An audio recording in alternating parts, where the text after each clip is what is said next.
abra la palabra de Dios en Mateo 7 para leer los primeros 6 versículos y le damos continuación a nuestra serie sobre el Sermón del Monte. Mateo 7, comenzando en el versículo 1.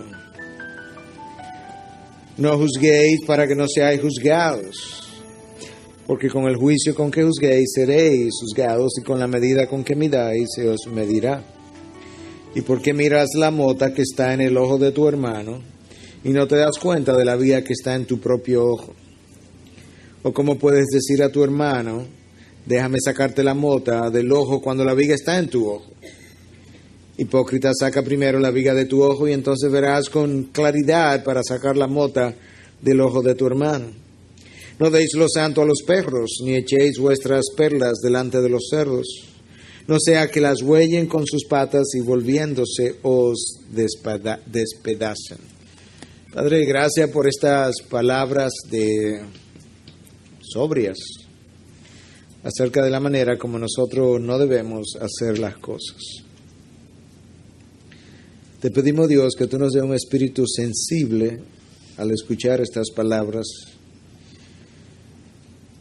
Te pido que mi mente pueda ser guiada por tu verdad y por el mismo Espíritu a través de estas verdades, Dios, y que nosotros podamos salir de aquí transformados. Te lo pedimos en tu nombre. Amén. Amén. Voy a hacer este ejercicio por tercera vez hoy, ¿cuántos de los que estamos aquí nos consideramos enjuiciadores? Me voy a poner los lentes porque eso no fue una pregunta retórica. Okay, bueno, la mayoría no levantó la mano, lo cual es sorprendente, porque no ha habido un ser humano que haya pisado la faz de la tierra que no haya sido, no vaya a ser y no sea un enjuiciador. Es una imposibilidad ser un ser humano y no ser enjuiciador. Lo que varían son las circunstancias, las intensidades, las frecuencias. Pero como vamos a ver a lo largo de todo el sermón, este es uno de los pecados universales de la raza humana. Lo único que usted necesita para ser un enjuiciador es ser un ser humano.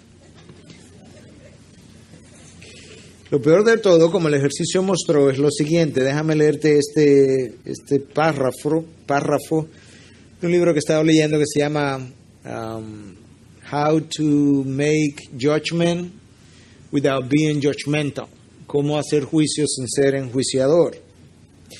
El primer capítulo del libro, el capítulo se llama Tú eres un enjuiciador y yo soy un enjuiciador. De manera que aquí habemos muchos que no lo hemos visto así todavía. Y es por eso que el autor escribe esto. Escucha. Un aspecto desafortunado de la vida es que frecuentemente las personas que más necesitan cuestionarse a sí mismas no lo hacen. Las personas que más necesitan cuestionar su opinión no lo hacen. Y las personas que más necesitan respetar los límites de otros invadirán estos límites y forzarán sus opiniones, ya sea que las queramos o no. Ese autor describe el mal del cual Israel no pudo ser curado después de 40 años en el desierto. Es interesante porque este pasaje ha sido usado por incrédulos para justificar su incredulidad y tratar de robarle a todo el mundo el derecho de poder cuestionar sus planteamientos. Ha sido usado por creyentes para justificar su pecado y querer hacer exactamente lo mismo, querer quitarle a todo el mundo la posibilidad de cuestionar sus acciones pecaminosas. Pero también ha sido usado correctamente para enseñar, para sanar, para eliminar lo que es el espíritu de legalismo y enjuiciador típico de la raza humana. Si nosotros somos honestos, este pasaje tiene mucho que decirnos porque nosotros violamos este pasaje por lo menos semanalmente, si no diariamente. La razón por la que nosotros no lo vemos es porque, como usted puede notar, yo estoy aquí predicando y esto me está costando un esfuerzo y por eso yo estoy consciente del esfuerzo que estoy haciendo. Cuando yo estaba estudiando y preparando esto, eso me costó otro tipo de esfuerzo. Por tanto, yo estaba consciente de lo que estaba haciendo. El problema con el juicio que pasamos es que es tan natural para nosotros como la acción de respirar. Por tanto, yo no me doy cuenta. Pero nosotros vivimos viendo el mundo, reaccionando ante el mundo, haciendo juicios que otros escuchan, haciendo juicios que solamente yo escucho, haciendo juicios que yo regurgito y me hablo a mí mismo, y en otras ocasiones simplemente de actitud. Pero yo no creo que yo voy a decir nada en el día de hoy que de alguna manera, en algún momento, yo no haya vivido en mi vida. Iba a decir, o que vaya a vivir, no, que ya yo lo haya vivido. Es posible que yo lo vaya a repetir, pero si hay algo por lo que conozco la naturaleza humana, no es porque sea más inteligente que ninguno de ustedes, es simplemente que yo soy parte de ustedes. Yo comparto con cada uno de ustedes la naturaleza pecadora, caída, egoísta, rebelde, demandante, necesitada, con la que nosotros nacemos. Y eso es uno de los graves problemas que tenemos, es que lamentablemente, usualmente, yo no veo mi propio pecado. Yo vi el pecado de enjuiciar en otros antes de verlo en mí, pero la realidad es que cuando lo vi en otro ya estaba en mí, porque esto comienza muy temprano. Y con esa introducción yo quiero que veamos tres cosas. Número uno, ¿cuál es el juicio que Cristo prohíbe? Número dos, la advertencia en contra del juicio. Y número tres, ¿qué nos convierte en hipócritas a la hora de enjuiciar? Comencemos con el primero. ¿Cuál es el juicio que Cristo prohíbe? La palabra que es traducida como juzgar, juzguéis, en el griego es kritikos. Es una palabra que puede significar discernir o juzgar. De tal forma que no necesariamente la acción de kritikos es una negativa. No, puede ser positiva, puede ser necesaria, puede ser algo que la palabra misma nos esté animando a hacer. La pregunta que yo tengo que hacerme para comenzar, cuando Cristo pronunció estas palabras, ¿a quién se estaba dirigiendo? Porque Él tenía una audiencia de frente, Él tenía a personas en su mente, y si bien es cierto, por ejemplo, que esto es un pasaje que nosotros usamos en consejería, yo no puedo perder de vista que Cristo no estaba dando consejería cuando Él usó este pasaje. Él predicó un mensaje a una audiencia. Y luego le encontramos su aplicación. Cuando Él pronunció estas palabras, Él acababa de decirle a la misma audiencia que que cuando debieran dar de una manera que la mano derecha no se enterara de lo que la mano izquierda, o la izquierda no se enterara de lo que la mano derecha estaba haciendo. Él acababa de decirle al mismo grupo de personas que a la hora de ayunar ellos no debieran lucir tristes y lánguidos, sino alegres y perfumados. Él acababa de decirle a esas mismas personas que a la hora de orar, que no se pararan en las plazoletas públicas a orar para que los hombres los vieran. Y en ese contexto, entonces, Cristo, hablándole a una audiencia que estaba acostumbrada a juzgar conforme a la sabiduría humana, a la tradición humana, conforme a la apariencia y en buen dominicano a la fanfarronería, Cristo le dice a esa misma audiencia acostumbrada a mirar a alguien lánguido y decir, wow, está ayunando, qué piadoso. O ver a alguien pararse y orar públicamente y decir, wow, qué piadoso ese hombre. Entonces, a esa audiencia le dice, no juzguéis. Esa es la audiencia que cuando no veía esa cara lánguida y cuando no veía a otros orar en público, concluía que esa persona no era piadosa, y Cristo le está diciendo a ellos, no juzguéis. De manera que yo necesito recordar que estas palabras salieron probablemente como un proyectil al corazón de aquellas personas a quien Cristo le dijo, oye, cuando vayas a orar, métete en tu closet. Y cuando vayas a ayunar, perfúmate. Imagínate que tú hubieses estado allí escuchando estas palabras. Esa es su audiencia, esa es su aplicación inmediata, pero sin lugar a duda, dado el resto de lo que la palabra tiene que decir, Cristo tuvo que habernos tenido a cada uno de nosotros en mente también a lo largo de los siglos. Porque en múltiples pasajes la palabra nos manda a no juzgar de la manera que Cristo lo está ordenando aquí. Ahora, yo necesito entender que esta no es una prohibición absoluta a pasar juicios, porque cuando tú lo miras de esa forma, tú no pudieras ni vivir, ni hacer iglesia, ni vivir en la sociedad realmente.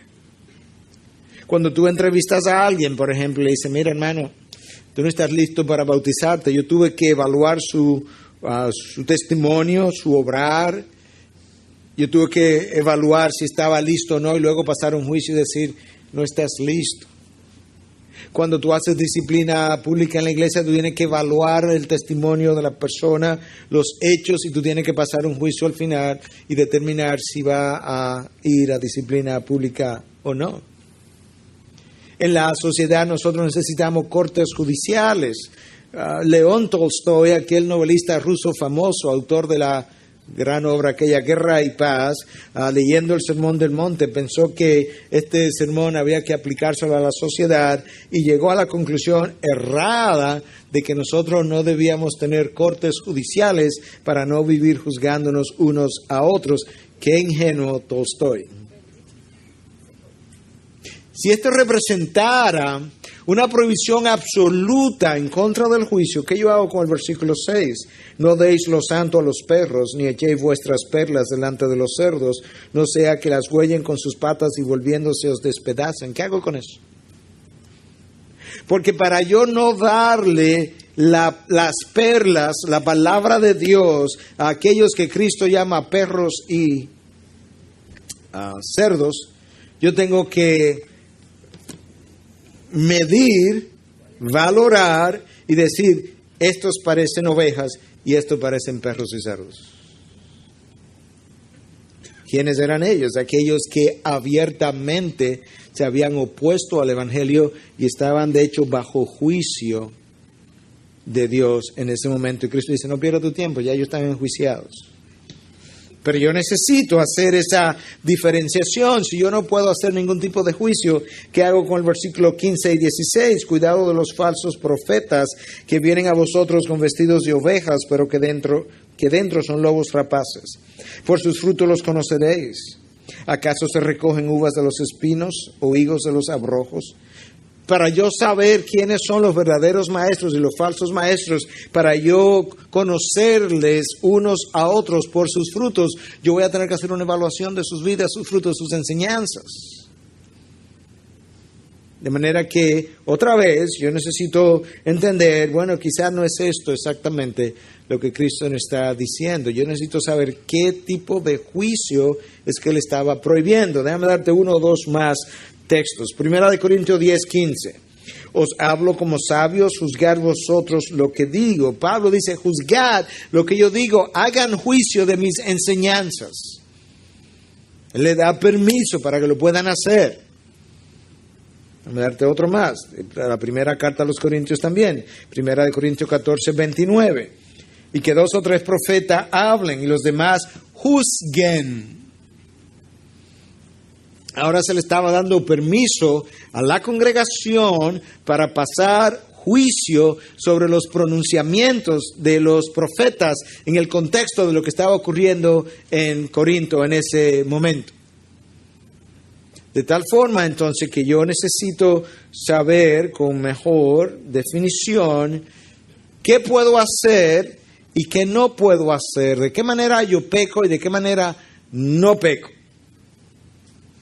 Y lo mejor que yo creo que podemos hacer es usar la palabra de Cristo para interpretar la palabra de Cristo de tal forma que no haya lugar a dudas de qué es lo que estamos diciendo. La palabra va a interpretar la palabra, pero en este caso, palabras que Cristo pronunció en vida van a interpretar palabras que Cristo pronunció también en vida. Escuchen Juan 7:24.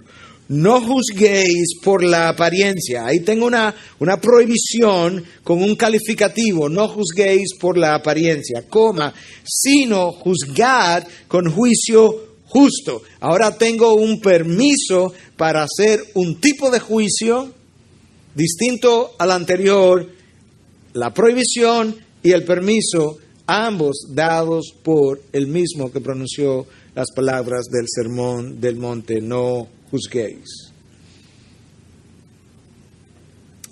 Entonces, ahora yo sé que yo tengo que tener sumo cuidado al juzgar las apariencias. Y que a la hora de juzgar yo tengo que cuidarme de que mi juicio sea justo. Es ahí donde la puerca retuerce el rabo. Porque yo no sé si usted ha pensado lo difícil que es para el ser humano hacer un juicio justo, verdaderamente justo. Cristo estaba tratando de levantar, educar, discipular a un grupo de hombres que fueran discípulos distintos a lo que los fariseos habían creado. Los fariseos vivían juzgando por la apariencia y calificaban algo de bueno o malo, piadoso o no, de acuerdo a cómo luciera esa acción. Cristo dice: no es así, no es tan fácil como es. Y déjame ilustrarte ahora, o más que ilustrarte, déjame explicarte qué es lo que hace tan difícil que el juicio humano pueda ser justo. En primer lugar, tú y yo tenemos un conocimiento que es limitado, que es imperfecto, que es falible y que es pecaminoso. En otras palabras, una bomba de tiempo. Porque tienes un conocimiento que no solamente es limitado, pero su límite no es perfecto, es imperfecto, es falible y es pecaminoso. Está teñido por el pecado. Eso va a dificultar mi juicio justo. En segundo lugar, usted y yo nunca conocemos toda la información, y quizás eso le pueda chocar un poco. Usted tiene a Pedro que le cuenta la historia, usted tiene a María que le cuenta la historia. Los únicos que estuvieron en el evento fueron Pedro y María, y usted todavía no conoce la historia, sobre todo si Pedro y María están casados. Porque lo que Pedro me dijo no concuerda con lo que María me dijo, pero ellos fueron los que pelearon. Y aún si me contaran la verdadera historia, yo no conozco las motivaciones, ni ellos tampoco, completas, a la hora de ellos pelear, de sus corazones, y a la hora de contarme la historia. Usted y yo no conocemos nuestros corazones infaliblemente. Yo no tengo toda la historia, nunca. Y es por eso que el panorama es difícil que esté completo en cualquier momento. Y en tercer lugar, ya relacionado con eso, nosotros no podemos, tenemos una imposibilidad. Lo del juicio justo es posible, pero difícil. Esto que voy a decir es imposible. Usted y yo no conocemos nunca las motivaciones de los corazones. Usted no sabe con qué motivación yo estoy predicando este sermón. Entonces las motivaciones no pueden ser juzgadas. De hecho, este es grave, de acuerdo a lo que la palabra dice, porque las motivaciones es algo que solamente Dios puede juzgar. Y cuando yo juzgo motivaciones, yo me estoy colocando en el lugar de Dios. Entonces, déjame leerte lo que el apóstol Pablo dice, pero antes de eso, yo acabo de hacer una afirmación que quizá a usted le chocó, pero yo tengo que usar la palabra para explicar lo que yo acabo de decir. Yo decía, usted no sabe con qué motivación yo estoy predicando este sermón. Yo quiero creer que yo le estoy predicando para la gloria de Dios. Pero ¿sabes una cosa? Nosotros somos maestros del autoengaño. Escucha Pablo, 1 Corintios 4:4, porque no estoy consciente de nada en contra mía. Dice Padre, conscientemente yo creo que estoy bien, mas no por esto estoy sin culpa, pues el que me juzga es el Señor. Tengo que ver. Yo creo que estoy bien, pero yo tengo que esperar a ver cuando el Señor me examine, a ver qué es lo que Él me va a decir. Entonces ahora Pablo continúa en el próximo versículo y dice, por tanto, no juzguéis antes de tiempo, sino esperad. Déjame pararme un momentito. Si usted tiene la Biblia, no lo siga leyendo, porque yo quiero hacer este ejercicio con usted. Por tanto, no juzguéis antes de tiempo, sino esperad. O sea que hay un tiempo, ¿verdad? Porque no se puede hacer antes de tiempo, sino que hay que esperar. ¿Usted no le gustaría saber el tiempo cuando podemos hacer eso? ¿Le gustaría saber, verdad? Algunos por lo menos quieren saber. Bueno, a esos yo le voy a decir cuál es el tiempo. Sino esperar hasta que el Señor venga, el cual sacará a la luz las cosas ocultas en las tinieblas. Y escucha ahora, porque esto es lo que tiene que ver con nosotros. Y también pondrá de manifiesto los designios de los corazones. Cuando Él venga. Cuando Él venga, Él me va a decir 5,000 sermones, Miguel. 3,000 para mi gloria. 2,000 para la tuya. Balance 3,000 sermones. Pero yo prediqué 5,000 sermones, aquí arriba se oyeron 3,000. Una ilustración. Y entonces cada uno recibirá su alabanza de parte de Dios. Ahora, hermanos, creo que ya lo dije, pero no estoy seguro ahora qué dije cuándo. No hay nada aquí que yo no haya hecho, cometido en el pasado o en el presente. Porque esto tú lo haces a veces sin darte cuenta. De manera que mucho de lo que yo estoy diciendo no es simplemente porque la Biblia lo avala, es que yo lo he vivido. Y usted también, si fuera honesto. Lo único que le dio miedo al principio. Cuando tú juzgas las motivaciones, tú comienzas a ver cosas en el otro que usted no sabe si están ahí. Y tú comienzas a llenarte de miedo. Y te vuelves sospechoso. Todo es, lo dijo porque, lo hizo porque. Y te vuelve medio paranoico cuando eso se prolonga. Porque ahora tú estás todo el tiempo no solamente juzgando las intenciones de los demás, sino sintiéndote juzgado por los demás. Y eso como que está ahí contigo y no se te va. Cristo dice, si tú vas a hacer un juicio, necesitas hacer un juicio justo, sano, balanceado, no prejuiciado. Y eso es uno de los problemas. Cada uno de nosotros está prejuiciado en una dirección. Se lo voy a ilustrar de la mejor manera posible. Algunos de ustedes me han afirmado, me han abrazado, me han dicho que me aman. Ustedes están prejuiciados favorablemente en mi dirección. Qué bueno. Pero Dios no está favorablemente prejuiciado en favor de nadie. Él mira con juicio justo. Él sabe. Entonces eso dificulta el que nosotros podamos hacer un juicio como Dios lo hace. Hay algunas cosas que nos van a ayudar a entender qué puedo hacer, qué no debo hacer y cuándo yo crucé la línea. Pero recuerden que nosotros tenemos una naturaleza que es pecaminosa, que es demandante, que es egoísta y que está lleno de autojusticia. Entonces, leyendo este libro, no es un libro muy extenso, pero es bastante bueno, cómo hacer juicios sin ser enjuiciador. El autor hace una diferenciación que quizá no se vea tanto en español, pero yo voy a tratar de hacer lo que usted lo pueda entender igual. Él diferencia lo que él llama critical thinking, que le voy a llamar pensamiento crítico. Lo voy a definir de una vez para que usted sepa de qué estoy hablando. La habilidad de revisar información, procesarla, encontrar su aplicación, llevarlo a la práctica, en buenas palabras, discernimiento. Critical thinking. Eso es lo que se supone que la universidad debe desarrollar en usted. Es más, la educación secular y la educación cristiana debieran hacer lo mismo.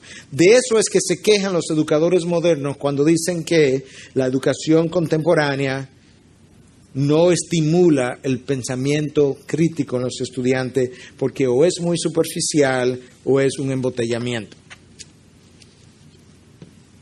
Esa ha sido una de mis quejas en la enseñanza cristiana también. Entonces eso es pensamiento crítico. El autor entonces de este libro al cual estoy haciendo referencia dice, él quiere diferenciar eso de lo que es pensar críticamente. Y él hace una observación que a pesar de lo mucho que he leído en esta área, nunca lo había visto en estos colores. Él dice que el pensamiento crítico, la habilidad de procesar información, aplicarla y demás, discernir, es un proceso lógico, no es emotivo. Usted lee algo y dice, bueno, eso no sirve. Mira qué disparate eso. Y te vas, más nunca vuelve a pensar en eso. Para diferenciarlo entonces de pensar críticamente, que es un proceso emocional, donde tú evalúas algo o alguien o la acción de alguien y tus emociones comienzan a levantarse, a sentirte molesto, irritado, airado, al tú considerar la opinión contraria y como que eso persevera contigo. Y el autor entonces agrega y dice que tú permaneces intranquilo hasta que tú logras demoler al otro. ¿Cómo lo demolemos? Hasta que podamos, ¡boom!, hablarle. O hasta que nosotros podamos hablarle a otros de la persona. O hasta que nosotros en nuestros pensamientos podamos atacar y contraatacar todas las opiniones contrarias de tal forma que yo me pruebe a mí mismo que él está equivocado. Y entonces lo que ocurre es que en la medida en que eso va ocurriendo en mí, va levantando las emociones, los sentimientos, yo me voy molestando. Y ahora yo no solamente tengo pensamientos rígidos, sino que los pensamientos rígidos me tienen a mí. Quizá usted esté pensando, ¿cómo es eso de que los pensamientos rígidos me tienen a mí? Bueno, como ocurre es que si tú vas a los cielos, ahí está el pensamiento. Si tú bajas al Seol, ahí está el pensamiento. ¿De dónde huiré, oh, de ti, pensamiento? Él te persigue donde quiera que tú vas. Se vuelve omnipresente. Él es tu Dios funcional. Porque Él te controla. Y a eso es que nos estamos refiriendo. El autor dice que cuando esas cosas están ocurriendo en ti, entonces nos intoxicamos de nuestras propias perspectivas y nos volvemos impulsivos. Eso es lo que está ocurriendo. Eso es lo que Cristo está prohibiendo. Yo puedo hacer el juicio justo conforme a su verdad, a su palabra, pero tengo que cuidarme porque las condiciones de mi corazón son tales que frecuentemente el yo pasar del juicio justo al injusto, del pensamiento crítico a pensar críticamente, eso es una línea sumamente fina. Eso responde a la primera pregunta. ¿Qué puedo hacer? ¿Qué no puedo hacer? ¿Cuál es el tipo de juicio que Cristo estaba prohibiendo? Segundo punto que yo quería que viéramos es la advertencia en contra del juicio. Versículo 2, porque con el juicio con que juzguéis seréis juzgados y con la medida con que midáis se os medirá. Cristo ahora nos deja ver algo que también es de peso y es que la medida, la forma como yo mida va a determinar con cuánta gracia me van a medir de arriba hacia abajo y con cuánta gracia me van a medir los hombres alrededor mío.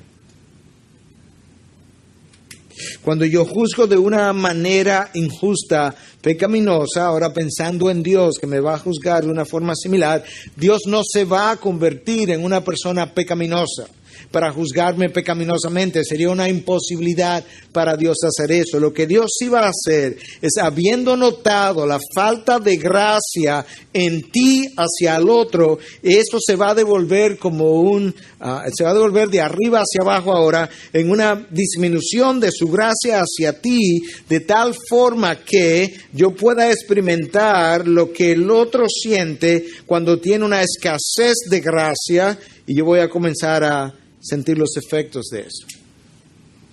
Eso es lo primero que ocurre. Yo voy a determinar hasta dónde Dios me va a dar gracia. Es como cuando hablamos del perdón. Perdona nuestras deudas como nosotros perdonamos a nuestros deudores, porque si no perdona a los hombres vuestros pecados, yo tampoco os perdonaré. Es como que Cristo está diciendo, ok, pon tú la vara y hasta donde tú perdones, hasta ahí yo te perdono.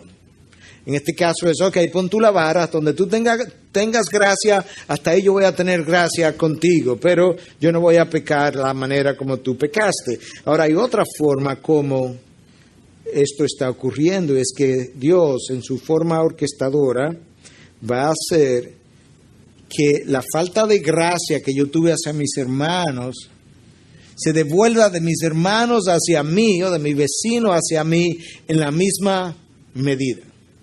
Como un boomerang, que tú lo tiras y regresa a sí mismo. Y esa es la mano de Dios, tratando de formar en mí su imagen, tratando de esculpir su imagen en mí, de quitar en mí todo lo que se parece al hombre, para que quede todo solamente lo que se parece a Dios. Si usted ha estado en consejería conmigo, sobre todo si es pareja, con toda probabilidad usted ha oído esta frase. Yo no sé si yo la acuñé, pero yo estaba en consejería un día y creo que Dios me la dio. La frase dice lo siguiente: cuando nosotros rehusamos ser instrumentos de gracia el uno para el otro, nos convertimos en instrumentos de justicia el uno para el otro. En todas nuestras relaciones. Y esa actitud de juicio es terrible y de condenación, porque comienza muy tempranamente. ¿A cuáles de ustedes, su padre o su madre, se sentó a enseñar, mira hijo, así es que se condena, así es que se critica, así es que se juzga? A ninguno de nosotros. Eso no hay que enseñarlo.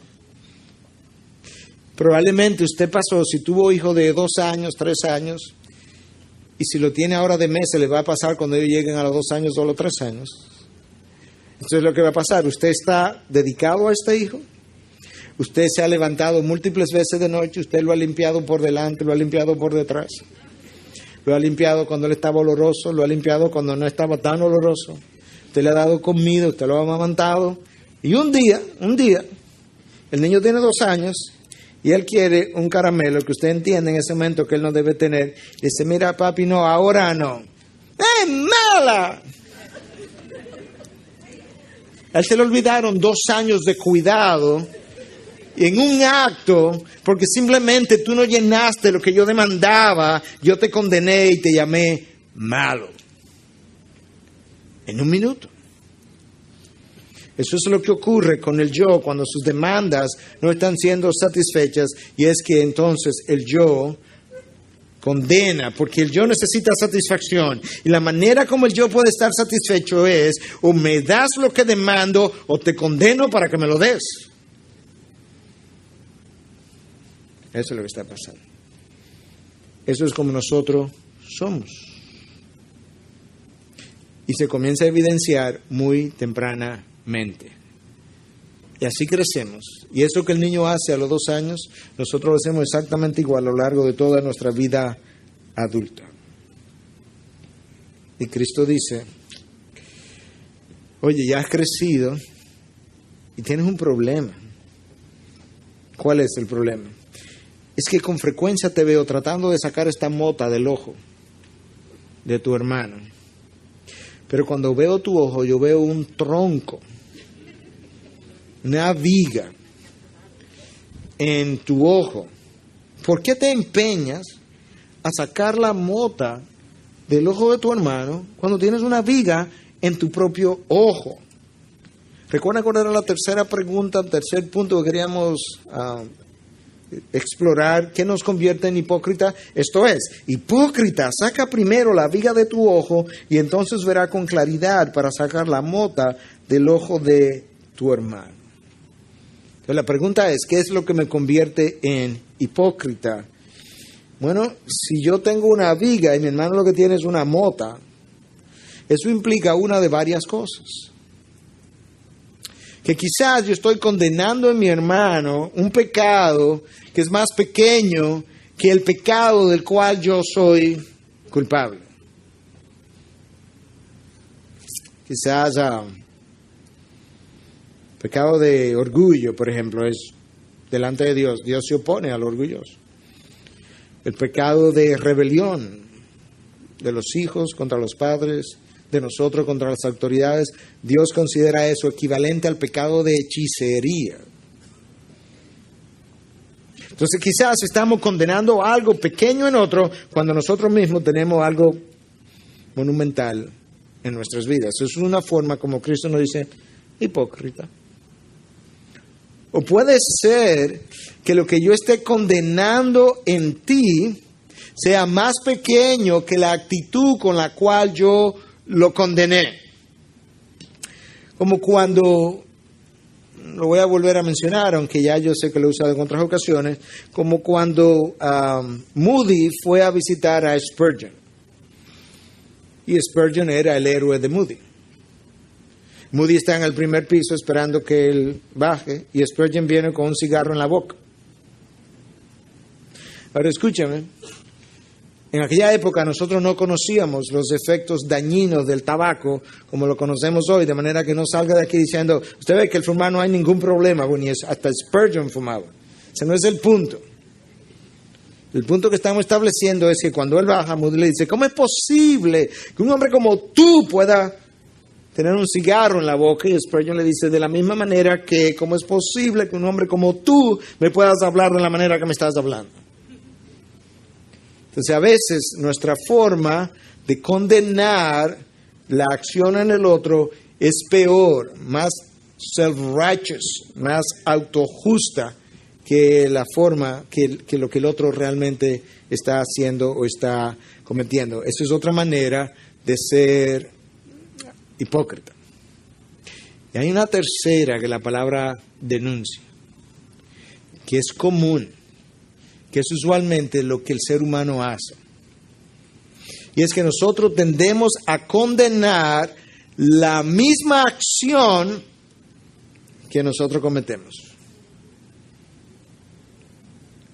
Por ejemplo, usualmente la persona que más se irrita con una persona orgullosa es otro orgulloso. Se sacan chispas. Una persona que Dios haya trabajado su orgullo y lo haya llevado a un nivel de humildad que Dios diga que es humilde, probablemente el orgulloso ni le molesta. Si hay alguna reacción en él, probablemente sea de dolor y pena, porque él sabe que él estuvo ahí, sabe lo atrapado que estaba y sabe que no es nada divertido estar ahí. Pero así somos. Déjame ilustrártelo con esta historia real. En Connecticut, un grupo de 53 personas escribieron una carta a la policía local para que controlara el tráfico en las noches, porque en esa área había mucho manejo temerario y altas velocidades y demás. El encargado de la policía decidió que iba a escuchar las cosas allá son distintas que aquí, le escuchan las cartas. Y pusieron una policía que iba a custodiar en la noche. Primera semana, creo que fue la primera semana, cogieron 5 violadores. Los 5 habían firmado la petición. O sea, los 5 violadores eran parte de las 53 firmas de la carta pidiendo que se controlara las condiciones del tráfico por la manera en que estaban manejando. ¿Usted cree que es posible? De eso es que habla Pablo en Romanos 2, cuando él dice, por lo cual no tienes excusa, le dice Pablo a los judíos, oh hombre, quien quiera que seas tú que juzgas, pues al juzgar a otro, a ti mismo te condena. A ti mismo te condenas. ¿Por qué, Pablo? Porque tú que juzgas practicas las mismas cosas.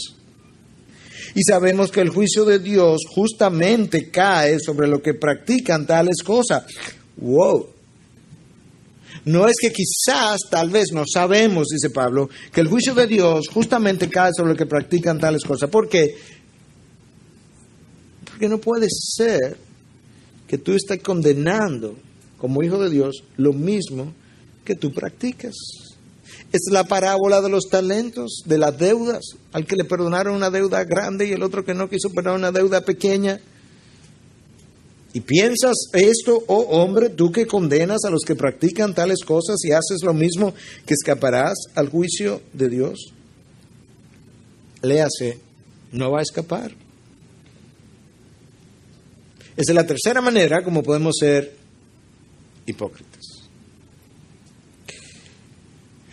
De alguna forma nosotros tendemos a ver las faltas de los demás más grandes que las nuestras.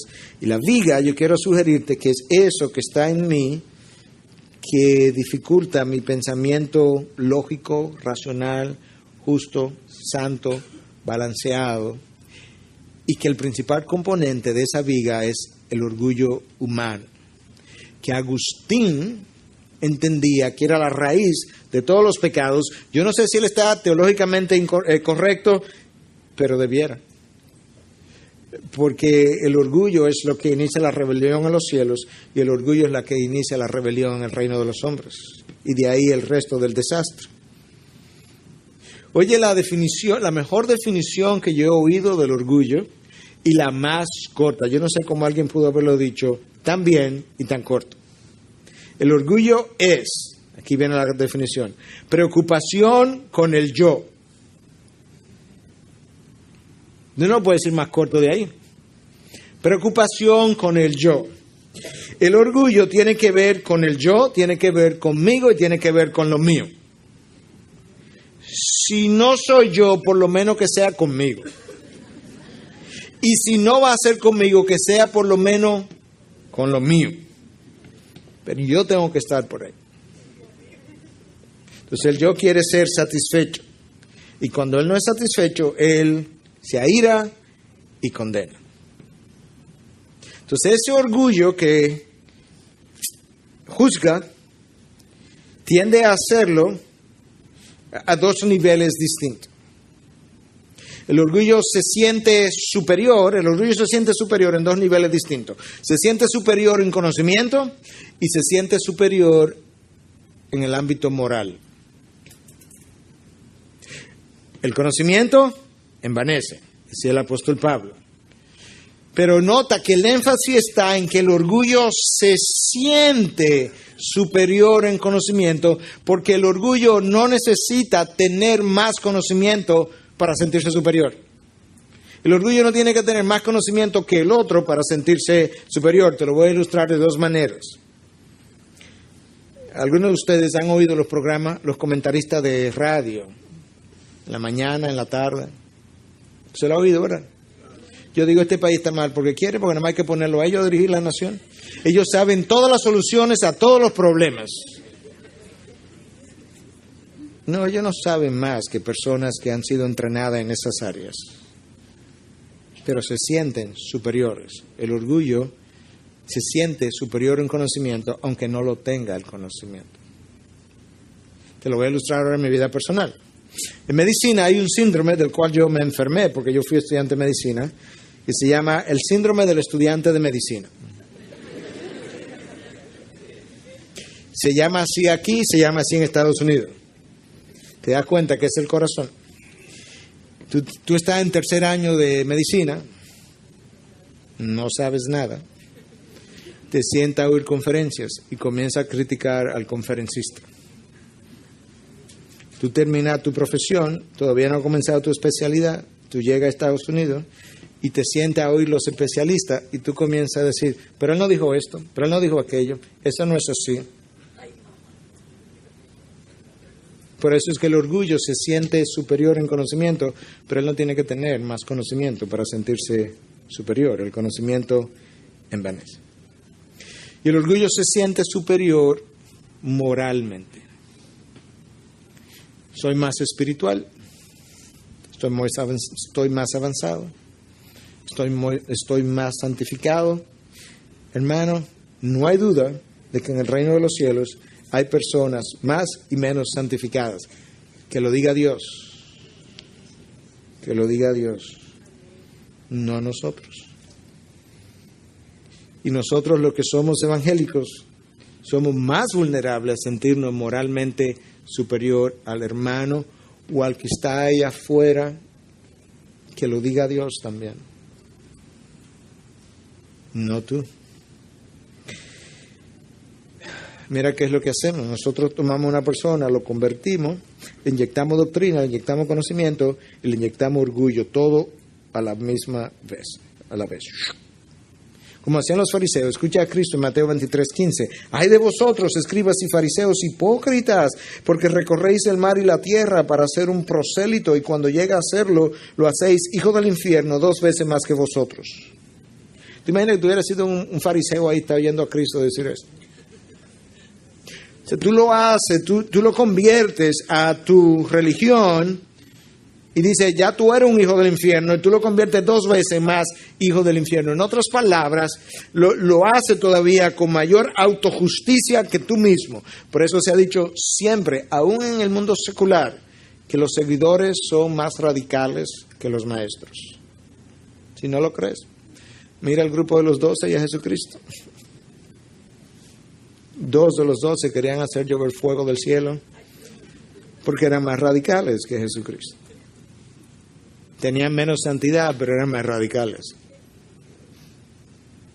Entonces, el primer problema al cual ya yo hice alusión es que el juicio que hacemos y el orgullo que tenemos que nos lleva al juicio no nos permite ver nuestra propia falta. Y el segundo problema, James MacDonald en su libro Señor, cambia mi actitud, hace alusión a esto. Dice, mi mayor lucha no es sufrir el dolor de la crítica, sino asegurarme de que no se me pegue la enfermedad.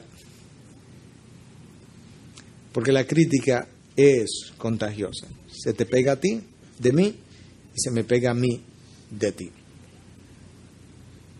¿Sí o no? Nos juntamos, alguien comienza a criticar, y como en 2 minutos y medio, el otro comienza a criticar, en otro minuto y medio, el tercero comienza a criticar, y al final nos vamos y nos sentimos todos bien, aunque no arreglamos nada. Ese es el espíritu de la crítica y de la condenación.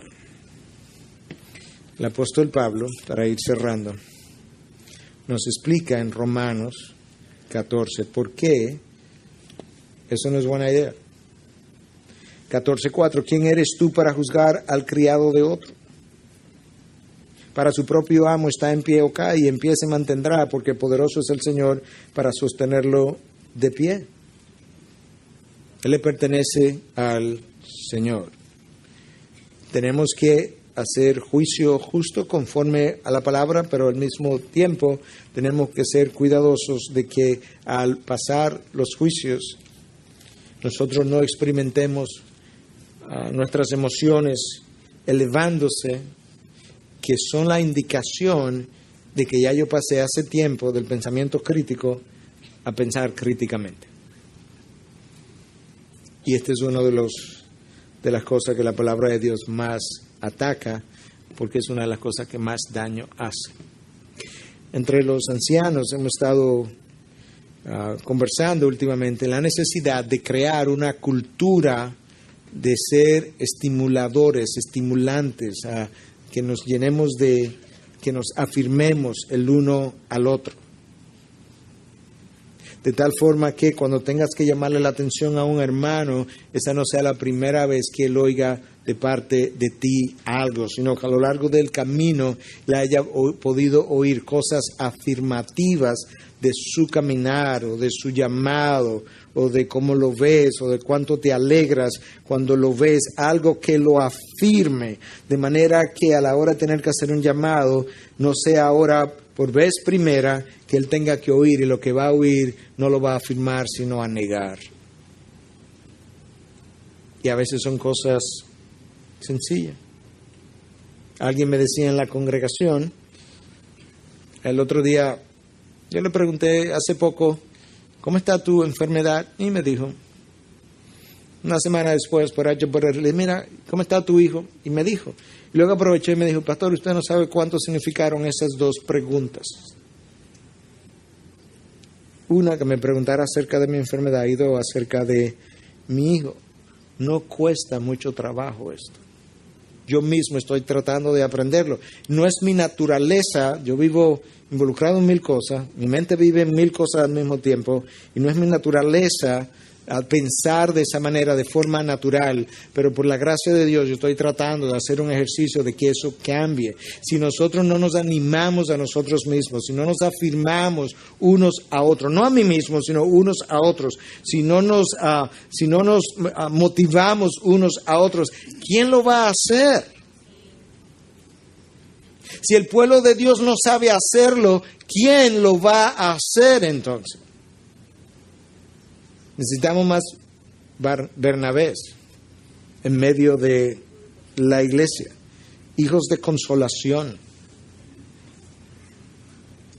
porque literalmente nosotros vivimos bajo asedio continuo, cuando no es de afuera hacia adentro.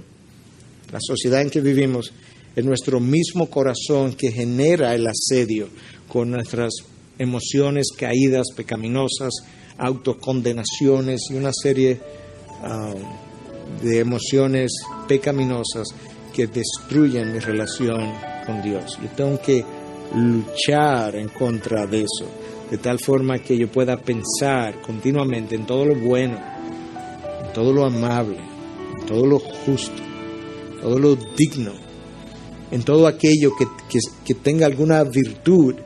En esto pensar, y mi caminar será distinto delante de Dios.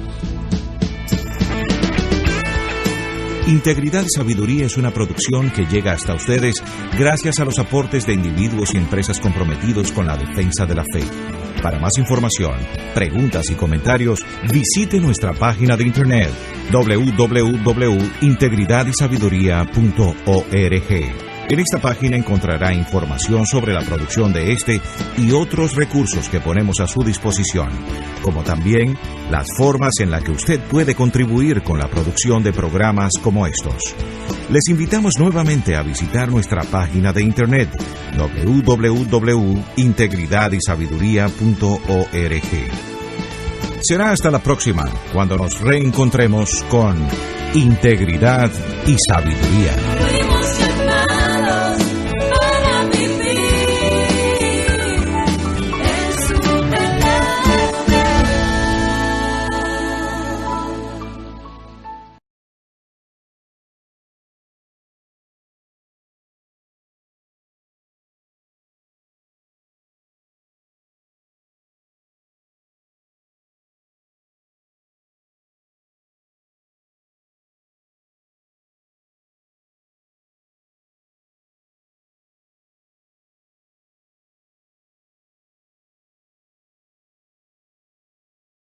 Padre, gracias por estas palabras sobrias acerca de la manera como nosotros no debemos hacer las cosas.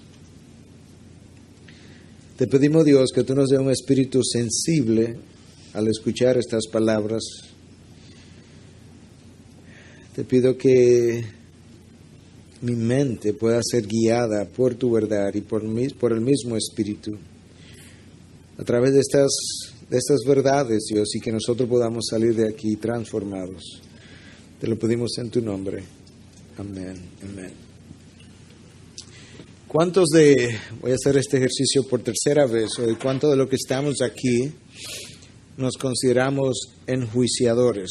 Me voy a poner los lentes porque eso no fue una pregunta retórica. Okay, bueno, la mayoría no levantó la mano, lo cual es sorprendente, porque no ha habido un ser humano que haya pisado la faz de la tierra que no haya sido, no vaya a ser y no sea un enjuiciador. Es una imposibilidad ser un ser humano y no ser enjuiciador. Lo que varían son las circunstancias, las intensidades, otro tipo de esfuerzo. Por tanto, yo estaba consciente de lo que estaba haciendo. El problema con el juicio que pasamos es que es tan natural para nosotros como la acción de respirar. Por tanto, yo no me doy cuenta. Pero nosotros vivimos viendo el mundo, reaccionando ante el mundo, haciendo juicios que otros escuchan, haciendo juicios que solamente yo escucho, haciendo juicios que yo regurgito y me hablo a mí mismo, y en otras ocasiones simplemente de actitud. Pero yo no creo que yo voy a decir nada en el día de hoy que de alguna manera, en algún momento, yo no haya vivido en mi vida. Iba a decir o que vaya a vivir, no, que ya yo lo haya vivido. Es posible que yo lo vaya a repetir, pero si hay algo por lo que conozco la naturaleza humana, no es porque sea más inteligente que ninguno de ustedes, es simplemente que yo soy parte de ustedes. Yo comparto con cada uno de ustedes la naturaleza pecadora, caída, egoísta, rebelde, demandante, necesitada, con la que nosotros nacemos. Y eso es uno de los graves problemas que tenemos, es que las frecuencias, pero como vamos a ver a lo largo de todo el sermón, este es uno de los pecados universales de la raza humana. Lo único que usted necesita para ser un enjuiciador es ser un ser humano. Lo peor de todo, como el ejercicio mostró, es lo siguiente. Déjame leerte este párrafo de un libro que he estado leyendo que se llama How to Make Judgment Without Being Judgmental. Cómo hacer juicios sin ser enjuiciador. El primer capítulo del libro, el capítulo se llama Tú eres un enjuiciador y yo soy un enjuiciador. De manera que aquí habemos muchos que no lo hemos visto así todavía, y es por eso que el autor escribe esto. Escucha. Un aspecto desafortunado de la vida es que frecuentemente las personas que más necesitan cuestionarse a sí mismas no lo hacen. Las personas que más necesitan cuestionar su opinión no lo hacen. Y las personas que más necesitan respetar los límites de otros invadirán estos límites y forzarán sus opiniones, ya sea que las queramos o no. Ese autor describe el mal que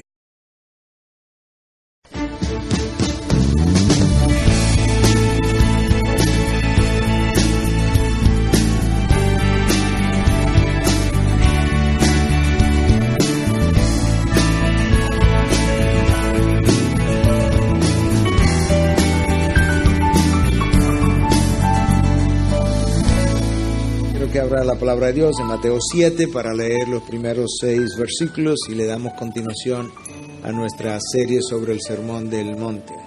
Mateo 7, comenzando en el versículo 1. No juzguéis para que no seáis juzgados, porque con el juicio con que juzguéis seréis juzgados, y con la medida con que midáis se os medirá. ¿Y por qué miras la mota que está en el ojo de tu hermano y no te das cuenta de la viga que está en tu propio ojo? ¿O cómo puedes decir a tu hermano, déjame sacarte la mota del ojo cuando la viga está en tu ojo? Hipócrita, saca primero la viga de tu ojo y entonces verás con claridad para sacar la mota del ojo de tu hermano.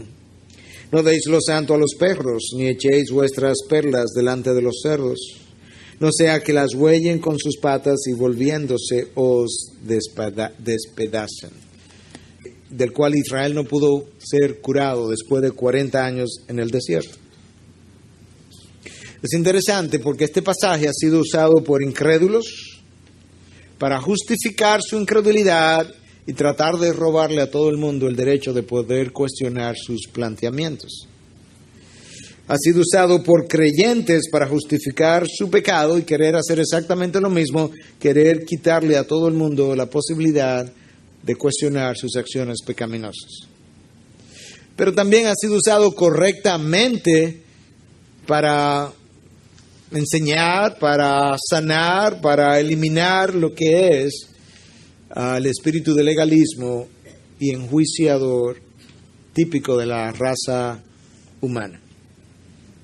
Si nosotros somos honestos, este pasaje tiene mucho que decirnos porque nosotros violamos este pasaje por lo menos semanalmente, si no diariamente.